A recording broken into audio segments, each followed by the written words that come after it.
कन्नौज जिले के सदर कोतवाली इलाके में रोंगटे खड़े कर देने वाला एक मामला सामने आया है। यहाँ गरीब परिवारों की नाबालिग बच्चियों को मुंबई ले जाकर उनसे गलत काम करवाने वाले मानव तस्करी गिरोह का खुलासा हुआ है। सबसे चौंकाने वाली बात यह है कि इस पूरे मामले का पर्दाफाश किसी और ने नहीं बल्कि खुद एक पीड़ित पिता ने किया है। कन्नौज जिले का रहने वाला एक गरीब पिता अपनी 11 साल की बेटी के लापता होने से परेशान था। जब उसने खुद इस मामले की पड़ताल की तो उसकी आंखें फटी की फटी रह गई। उसे पता चला कि उसकी मासूम बच्ची को बहला फुसलाकर मुंबई ले गए हैं और वहां उससे क्या कराया जा रहा है उसको जानकारी नहीं है। पीड़ित पिता ने बताया कि उन्होंने कहा था कि मेरी बेटी को ले जाकर 4 महीने में मकान बनवा देंगे, गाड़ी दिला देंगे। हम गरीब लोग हैं, झांसे में आ गए, हमें नहीं पता था कि वो हमारी बच्ची के साथ क्या करेंगे। फिलहाल पीड़ित पिता की तहरीर पर पुलिस ने मुकदमा तो दर्ज कर लिया है। सूत्रों की माने तो पकड़े गए एक आरोपी के पास से 2 नाबालिग लड़कियां भी बरामद हुई हैं। एक बच्ची अभी भी लापता है। पुलिस ने मामले में तेजी दिखाते हुए FIR दर्ज की और एक आरोपी को गिरफ्तार भी कर लिया। लेकिन सबसे बड़ा सवाल यह है कि आखिर इतने बड़े मानव तस्करी के मामले को पुलिस मीडिया से क्यों छुपा रही है। जब मामला दर्ज है, आरोपी गिरफ्तार है और लड़कियां भी बरामद हो गई हैं, तो फिर पुलिस अधिकारी क्यों चुप्पी साधे हुए हैं, ये भी एक बड़ा सवाल खड़ा करती है। पीड़ित परिवार की माने तो आरोपी पहले पैसों का लालच देते हैं, बच्चियों को बहलाते हैं और फिर उन्हें मुंबई जैसे बड़े शहरों में बेच देते हैं। लेकिन पुलिस अधिकारी इस मामले पर कोई खुलासा नहीं कर रहे हैं। कन्नौज में सामने आए इस मामले ने एक बार फिर मानव तस्करी के खतरनाक जाल की पोल खोल दी है। अब देखना यह होगा कि पुलिस उस गिरोह के बाकी सदस्यों तक कब तक पहुंचेगी। साथ ही यह भी जरूरी है कि लापता पूरा मामला ये है कि फारूक जो 55 साल की उम्र के हैं, ये नाबालिग बिटियां लेकर जाते हैं कॉलोनी से, 14 साल की, 11 साल की, 15 साल की। और ये बिटियां हैं जो ऐसे लेकर जाते हैं कि उन्हें 10 दिन पहले लालच दिया जाता है। ये 2000, 3000, 4000 के कपड़े भी दिलाते हैं उन बच्चों को। और इसके बाद है जो बच्चों को 100-100 रुपए भी देते हैं लालच में कि तुम लोग खर्चा करो वहाँ पे और तुम लोगों को देंगे। और माँ बाप को भी लालच देते हैं कि तुम्हें 5 महीने या 4 महीने में 2 बिस्वे ज़मीन देंगे, तुम्हारा मकान बनवा देंगे और 4 पहिए की गाड़ी दिलवा देंगे।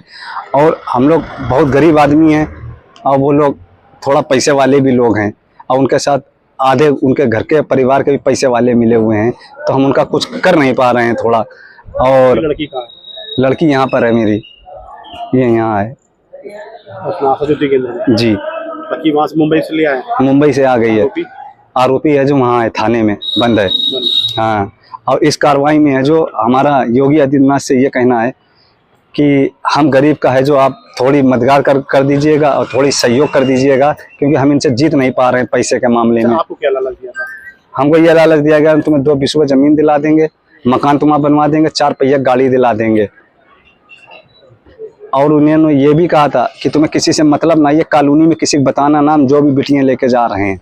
कितने दिनों के लिए? अभी तो इनने 2 महीने के लिए कहा था। जब स्टेशन पे पहुंचे तो इनने ये कहा था 4 साल के लिए अपनी बिटियां भूल जाना, 4-5 साल के लिए। बच्चियां ले जा चुके हैं? ये 2 बिटियां ला चुके हैं सर, और एक बिटिया वहां पर अभी फंसी है जिसका नाम तमन्ना है। उसकी उम्र है जो करीब 14 या 15 साल की है। अभी उसका खुलासा नहीं हुआ है थाने के अंदर। हाँ, हमको सर धमकी मिली है। फारूक के दामाद ने आज धमकी ये दी है कि खाली मेरे ससुर और मेरे साले छूट जाएं, हम इनकी बिटियों को उठाई के आग लगाएंगे और इनके घर में हमारा कूटी करेंगे, खाली वो लोग छूट जाएं। और पुलिस को हमने इत्तला अपने चौकी के दरोगा जी को इत्तला दी है कि इनने हमको धमकी दी है, तो दरोगा जी ने कार्रवाई कर रहे हैं।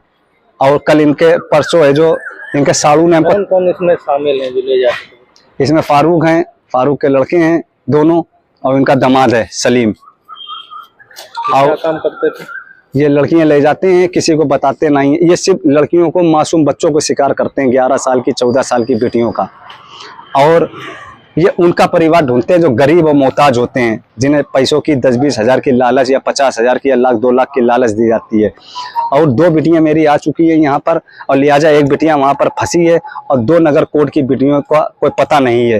लिहाजा मुझे योगी आदित्यनाथ से ये कहना है कि थोड़ी सी मेरी प्रार्थना पत्र सुनिएगा और पुलिस वालों को सख्त करिएगा, इनके ऊपर कार्रवाई से ज़्यादा करिएगा। और 2 बिटियां जो कॉलोनी की गई हैं उनका भी पता करिएगा।